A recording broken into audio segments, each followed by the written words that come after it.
it is less than 3 months that we have been under the bondage of Donald Trump. Less than 3 months.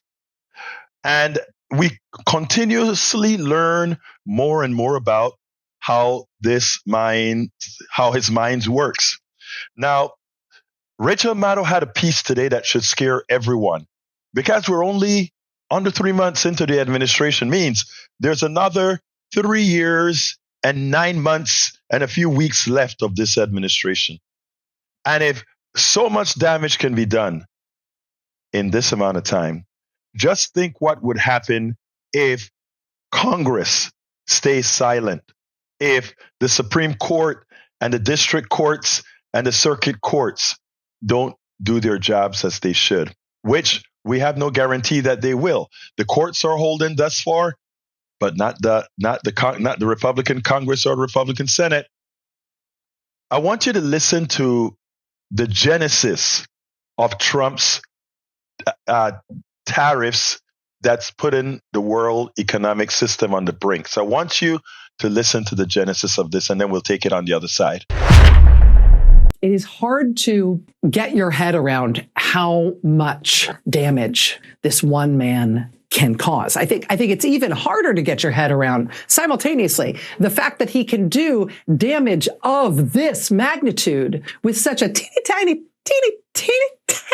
amount of thought, right? You think it would take like a grand plan and some big brains to figure out how to destroy the economy of the richest nation on earth. But that's not how it's working out. Turns out it doesn't take a big idea or a lot of big brains working together. I know that this may be something that you remember, but just in case it's not, I'm just going to put this back on the front page here just for a second. Because do you remember where Trump got the tariff thing from in the first place? Do you remember like when and why and how we started talking about tariffs in the first place? It was in his first campaign for president. Trump didn't really have any formal economic advisors. So he told his son-in-law, Jared, to find him an economic advisor. Trump reportedly gave Jared some vague ideas of what his thoughts were on economic issues. You know, something, make me look tough, China bad, something. Jared then decided to find his father-in-law a financial advisor for his presidential campaign by going on the Amazon.com website and starting to browse books. Not like reading the books, because you can't do that on the Amazon website. He was just looking at the covers, looking at the titles. And he found a book title that he thought was so cool.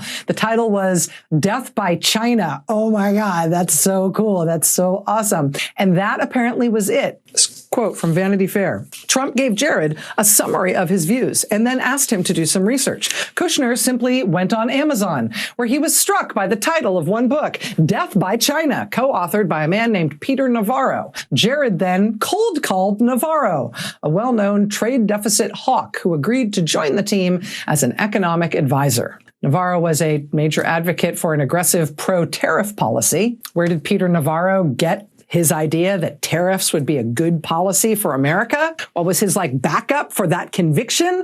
Well, he did have backup from a real expert who he cited in at least a half dozen of his books, including the one that Jared found on Amazon that fateful day. In all of his books, Peter Navarro has cited an economics expert to justify his views. And the economics expert he cites is somebody named Ron Vara, V-A-R-A, Ron Vara. When Trump won the presidency and entered the White House, this Ron Vara started circulating a memo around Washington in support of Trump using tariffs in trade policy. According to the New York Times, the memo had been, quote, sent from an email address purportedly belonging to Ron Vara. At one point, Ron Vara wrote in the memo that Trump could, quote, ride the tariffs to victory. The problem is Ron Vara doesn't exist. He never has. The economics expert that Peter Navarro has long cited to explain why he's so gung-ho on tariffs, this person, Ron Vara, is a made-up person. He is a fictional person. Peter Navarro invented Ron Vara as his expert source so he could quote this expert source over and over and over again in his crackpot books. Who is Ron Vara? Ron Vara is an anagram of Navarro, which is his last name. I mean, my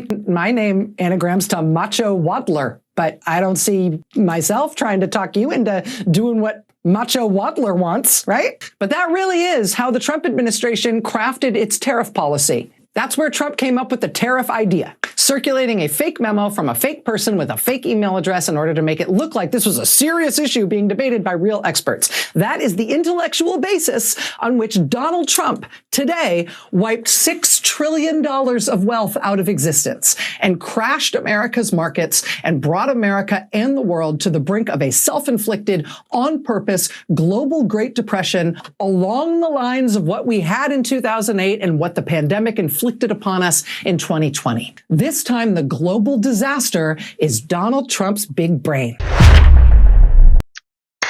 Rachel Maddow points out, this fictional way of fixing our entire economic system via tariffs was just a dream cake of an imaginary economist that uses the reverse letters of Peter Navarro, one of the advisors to the president. It is amazing that we have gotten rid of trillions of dollars of capitalization for that stupidity. Now, here's the thing, because I don't only want to blame Donald Trump for this. I want to blame the economic system at large. How can an economic system be as fragile that the words of a dunce, that the actions of a dunce not yet implemented in full, has the potential, the ability to remove trillions of dollars of people's wealth in an instant? What kind of economic system allows that? It has to be an economic system not based on real values, but based on a speculation, based on some sort of a casino where things aren't necessarily really what they are. I want you guys to think about it. Yes, Donald Trump is doing stupidity and the markets are reacting to what he's done based on how this type of market reacts. But ask yourself the question, how the hell does a market crashes people's entire savings or a large portion of people what they expected to be their retirements in one day? What kind of an economic system allows for that kind of volatility in one's capitalization, one's personal capitalization? Look, I've been talking about this economic system being a fraud for decades. But I mean, the fact that one man can do this, the fact that there are no checks and balances that came into effect to stop that, tells us that we have a lot more to work for or work towards. Yes, it is true. This man is working on fallacies. Yes, it is true that what's happening in the markets is his fault. But it is definitely not something that has to be that we have such a feeble, such a weak, such a speculative economic system that allows a voice and not the values of what things really are to determine its failure or success. Now, Donald Trump, with what he has done, likely would have caused the premature deaths of hundreds, if not thousands, of Americans who thought they had a nest egg. A nest egg disappeared since he's come into power, because the decline in the stock market, the crash didn't just occur in the last 2 days. The crash has been ongoing since he's been in office. So again, while we need to mitigate Trump on this, going forward, we should also consider revamping our economic system, because what we are showing is that the economic system as we have it today is not based on anything concrete or value. The speculative nature of it means that at certain timings, whether you see it or not, you can go under. And with a country where there's next to no safety net in that condition, we have a lot to work towards. Progressives need to get on board, and make sure to inform folks about not the volatility of our economic system, but the fraudulence of this economic system, that a fraud like Donald Trump, with just words and made up tariffs from an imaginary economist, can crash the world's markets. My God, how weak. We spend a lot of time deconstructing the news, trying to parse it into a form that everybody can understand. We try to find those little nitpicks where it flies above the fray, etc.